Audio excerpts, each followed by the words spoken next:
नमस्कार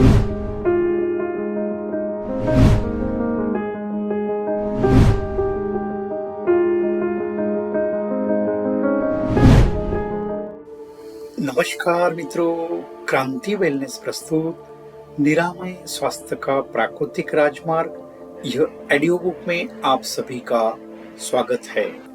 हम जान रहे हैं जीवनी शक्ति कैसे जगाए। आज समझेंगे अध्याय 15 संजीवनी क्रिया, एनिमा एवं स्नान। श्रोताओं, कमजोरी और एनिमा की आवश्यकता, जिसे हम संजीवनी क्रिया भी कहते हैं।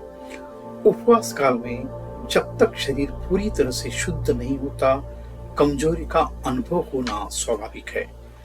ऐसी अवस्था में एनिमा लेना अत्यंत लाभप्रद होता है। उपवास काल में प्रतिदिन प्रातः और सायं नित्य कर्म से 1 घंटे बाद एनिमा लेना चाहिए। इसका उद्देश्य केवल मल को निकालना नहीं है, बल्कि आंतों को पुनः सक्रिय करना है, ताकि वे मल निष्कासन का कार्य स्वाभाविक रूप से कर सके। संजीवनी क्रिया, एनिमा लेने के लाभ और विधि। एनिमा तब भी लिया जा सकता है जब मल की संभावना न हो। 10 मिनट तक जल को भीतर रोकने से आंतें धीरे धीरे अपना कार्य सही ढंग से करने लगती है।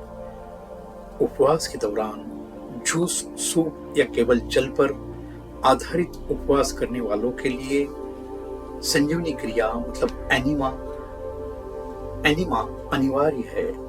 मल विसर्जन में कभी जोर न लगाए, उसे स्वाभाविक रूप से बाहर आने दें।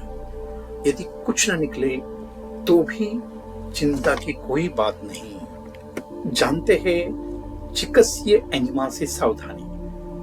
अस्पतालों में ऑपरेशन या आंत की सफाई हेतु अक्सर गर्म पानी और साबुन मिले एनिमा दिए जाते हैं। यह मल विसर्जन शक्ति पर पूरा असर डालते हैं और व्यक्ति को आदत पड़ जाती है।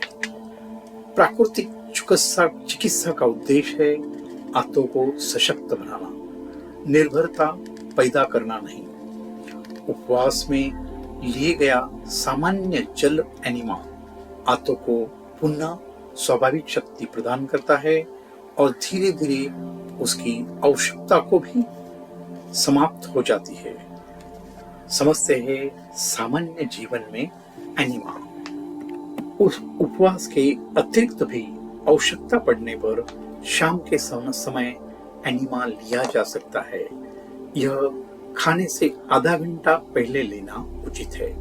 कुछ दिनों तक प्रतिदिन शाम को एनिमा करने से प्रातःकालीन शौच नियमित हो जाती है। अब जानते हैं स्नान का महत्व। उपवास काल में एनिमा के बाद ठंडे पानी से स्नान करना चाहिए। यह शरीर को ताजगी और स्फूर्ति प्रदान करता है।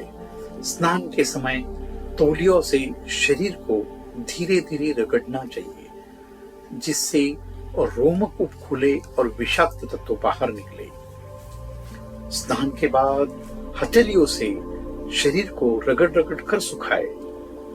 उससे रक्त संचार बढ़ता है और शरीर में एक नई आभा आती है। जानते हैं अन्य सहायक विधियां।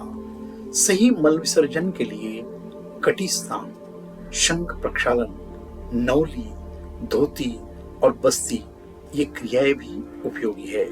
साथ ही आसन, प्राणायाम और पर्याप्त जल सेवन आंतों की क्रियाशीलता बढ़ाते हैं। विश्राम का महत्व। स्नान और ध्यान पूजा के बाद उपवासकर्ता को कम से कम आधे घंटे तक पूर्ण विश्राम करना चाहिए। इस समय कोई पढ़ाई, लेखन या मानसिक परिश्रम न करे।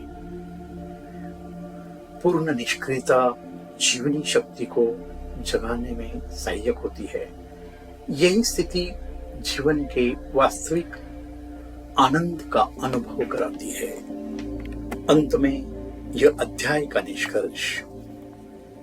एनिमा और स्नान उपवास की प्रक्रिया में केवल सहायक क्रियाएं नहीं हैं, बल्कि यह शरीर की गहराई तक शुद्धि और आत्मा की सक्रियता लाती है और जीवनी शक्ति के जागरण का सशक्त साधन है।